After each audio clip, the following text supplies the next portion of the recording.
Et c'est parti pour une rando bivouac avec mes deux enfants qui ont 9 et 11 ans. On est dans la Chartreuse, col de la Charmette, 1250 mètres. Il y a encore de la neige un petit peu là. Et on est début mai, 8 mai.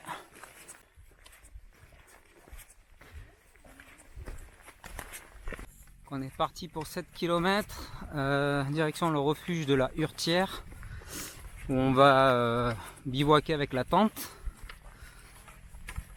Et demain matin, on montera peut-être au col de la Sûre, s'il n'y a pas trop de vent.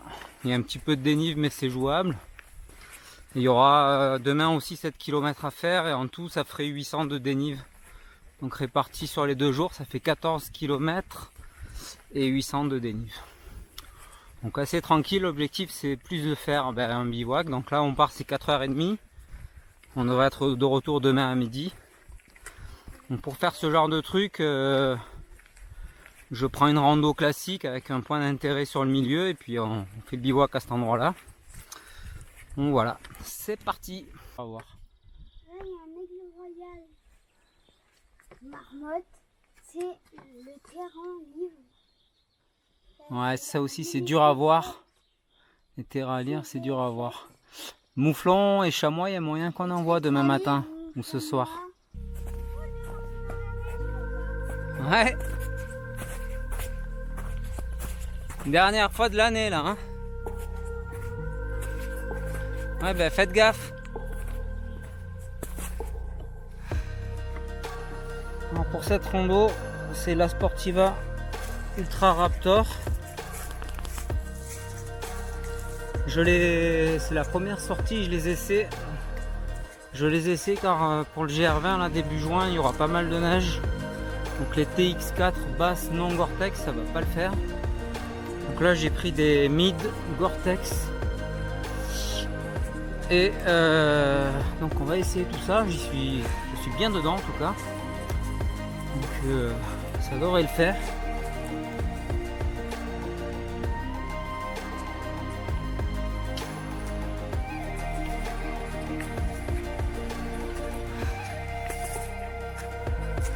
En tout cas, je connais pas la Chartreuse, je suis venu qu'une fois cet hiver. C'est bien sympa, c'est bien boisé, plus que le Vercors.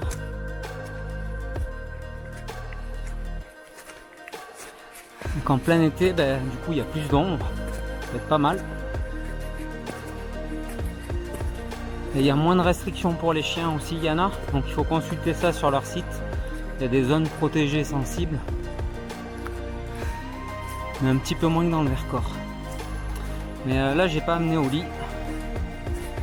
On est que tous les trois. 4h30 on est parti.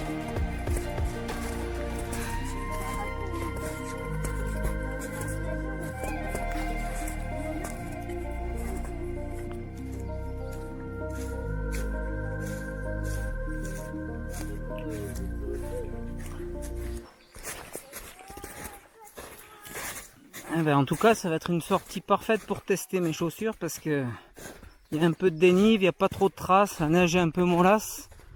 On va avoir ce genre de truc au GR20. Pour l'instant elles m'ont l'air quand même pas mal bien étanches, c'est le modèle Gore-Tex. Donc voilà, c'est un très bon test, en tout cas je suis vraiment bien dedans.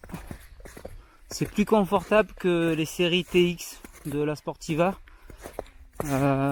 Parce que les séries TX, il y a la semelle méga grip Vibram, mais en dessus de ça, en dehors du talon, il n'y a pas trop d'amortissant. Voilà, donc là, c'est des chaussures de trail avec un bon amorti. Ça apporte du confort, c'est important.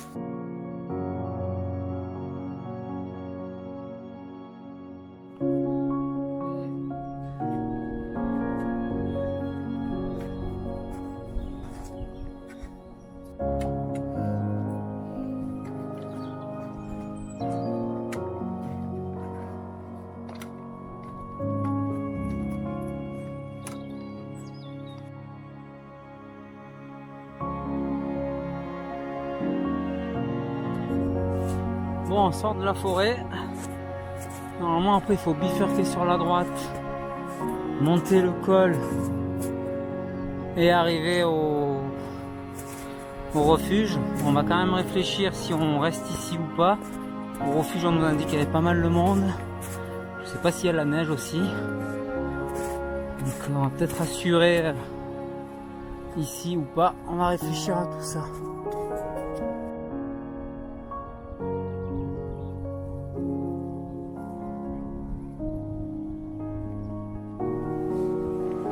Le printemps arrive.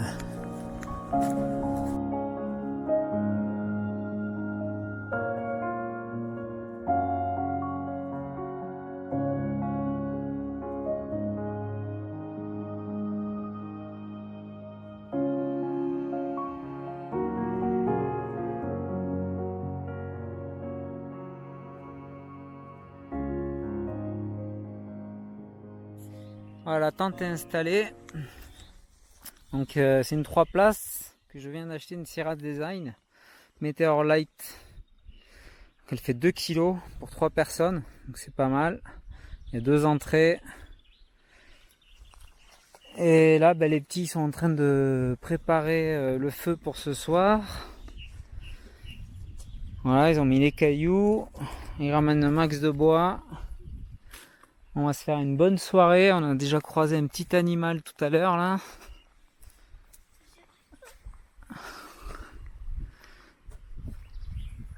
On est à l'abri du vent, donc on a bien fait de changer nos plans. On va être bien là. Allez, on continue l'installation. Dans le sac de mes enfants, avec un sac Simalp. C'est un sac qui permet de chasser l'air, sans aspirateur bien sûr. J'ai mis le matelas, leur veste pour ce soir, sous-vêtements pour ce soir. Du coup ça prend pas de place dans le sac et au moins c'est à l'abri de l'eau, etc. quoi. Côté duvet, c'est pas évident d'avoir quelque chose de compact et de bien chaud. Mais j'ai investi, donc j'ai des Spark 3 là, de Sea2 Summit. C'est moins de confort. Ça c'est pour les gosses et en fait c'est celui que je me servirai moi seul le plus souvent aussi je pense. Sauf si je tombe amoureux, moi je vais essayer là d'essayer un quilt. Thermarest Vesper, c'est un 0 degré confort. J'ai jamais essayé de quilt donc on va tester ça. Donc après quand je fais mes bivouacs solo j'utiliserai l'un ou l'autre. Et dans l'idée l'hiver je mets celui-ci. Et par-dessus, je mets celui-ci. Plutôt que d'acheter un gros duvet spécial hiver, parce que l'hiver, je vais pas y aller 10 000 fois. Voilà mon duo gagnant. Allez, mise en place.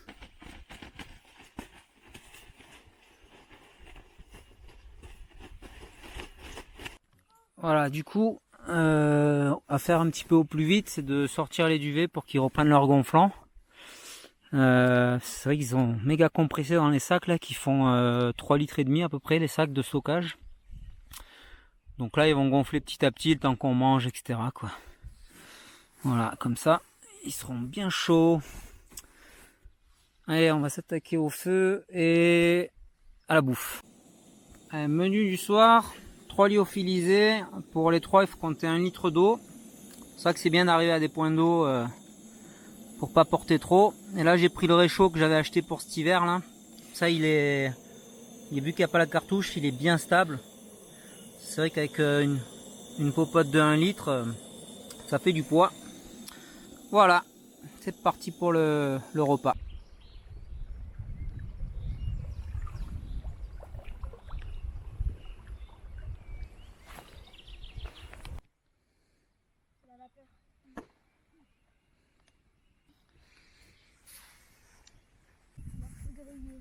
Oula. Griller au feu de bois. En vrai, ouais, on devrait faire ça. Mais il a rien fait, il fait rien. Papa, moi, pour bien les faire, quand je veux le changer, ben, je le mets dans la neige.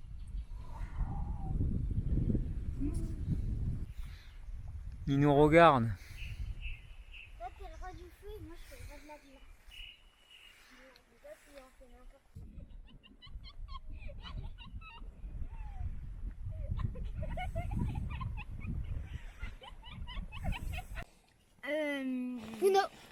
Contre Uno. J'ai dit Uno avant. Non, il a dit Uno, après...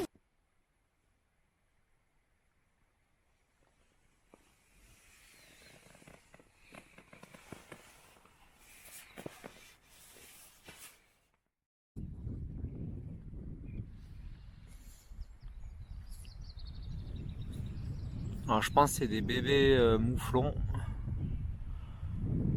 qui est là-bas. Hier soir on a vu, avant de se coucher, 3 mâles qui ont passé là comme ça là. On les a bien vus malgré qu'il faisait sombre.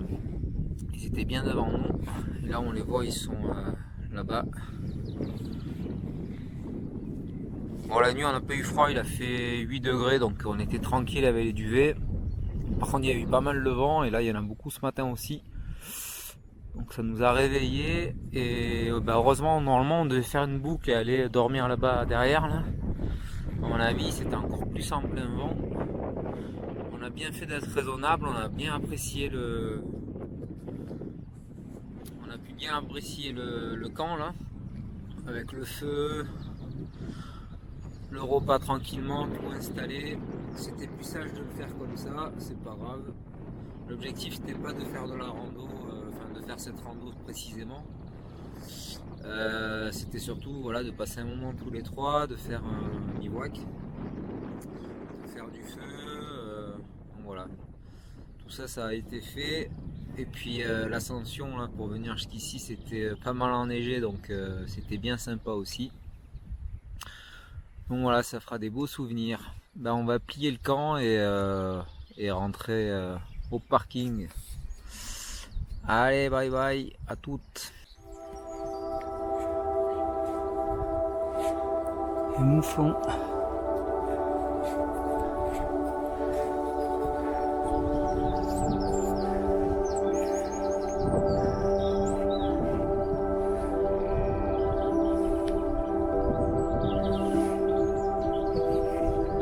Ah, c'est eux qu'on entendait ce matin.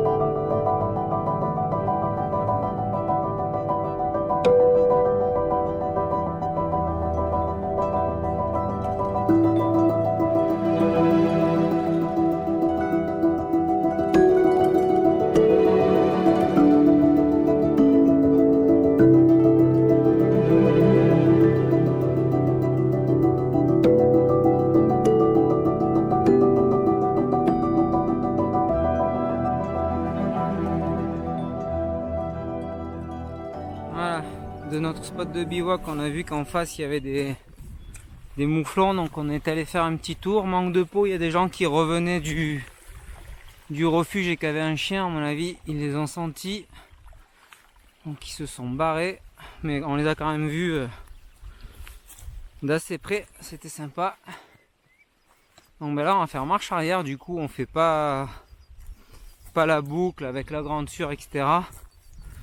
D'une, d'ailleurs du vent là-haut, et de deux, j'ai pas à manger pour midi. C'est normalement on aurait dû dormir du coup au refuge et finir la boucle, on serait arrivé à midi à la voiture.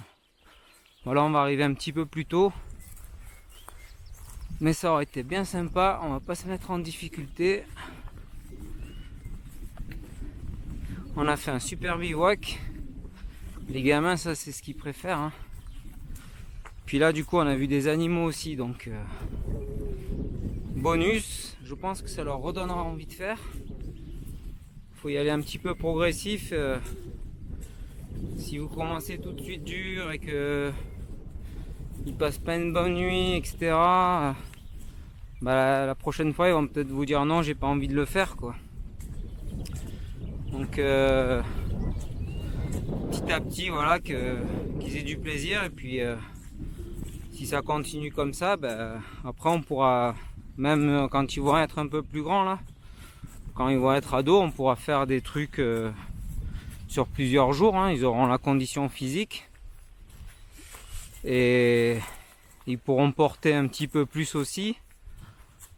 Là après, vu que maintenant j'ai du bon matos, franchement, il suffirait qu'ils prennent eux leur duvet aussi. Donc 600 grammes de plus. Ce qui leur ferait en gros, hein, des sacs de 6 kilos quoi. Entre 5 et 6. Donc quand on est ado c'est ok, hein. Moi ça me permettrait d'avoir moins. Là j'ai 16 kilos, comme ça je pourrais être en dessous les 15. Ça sera quand même plus sympa. Et puis si on fait même des trucs sur plusieurs jours, on pourra prévoir aussi avec refuge. Donc au niveau de la nourriture, ça sera plus soft au niveau truc à emporter. Il faut gérer un peu comme ça quoi. Voilà, et ben là on va redescendre. J'espère que cette vidéo vous aura plu. C'est ma dernière vidéo je pense avant mon départ au GR20 qui est prévu le 31 mai. Donc d'ici là normalement je vais vous faire une vidéo sur les chaussures que j'ai choisies et pourquoi. Parce qu'avant d'arriver là sur les Ultra Raptor, ben, j'ai quand même pas mal galéré. Donc je sais pas dans quel sens je vais publier les vidéos, si je mets d'abord les chaussures et puis celle-là. J'ai les deux là à monter cette semaine. Voilà, donc prochaine vidéo, les chaussures, et puis j'en ferai une aussi certainement de mon sac complet pour le GR20. Mais je la mettrai peut-être en ligne en mon retour du GR20, celle-là. Voilà, je sais pas encore, on verra. Allez, si vous connaissez pas la chaîne, bah, abonnez-vous. Je fais des récits de rando seul et avec mes gosses. Ça dépend des fois. Et en même temps, bah, je vous parle un petit peu du matos que j'utilise. Donc des retours d'expérience. Voilà, petit pouce bleu et puis on se dit à bientôt. Et bonne rando à vous. Dans le cul là, ça devrait pas aller.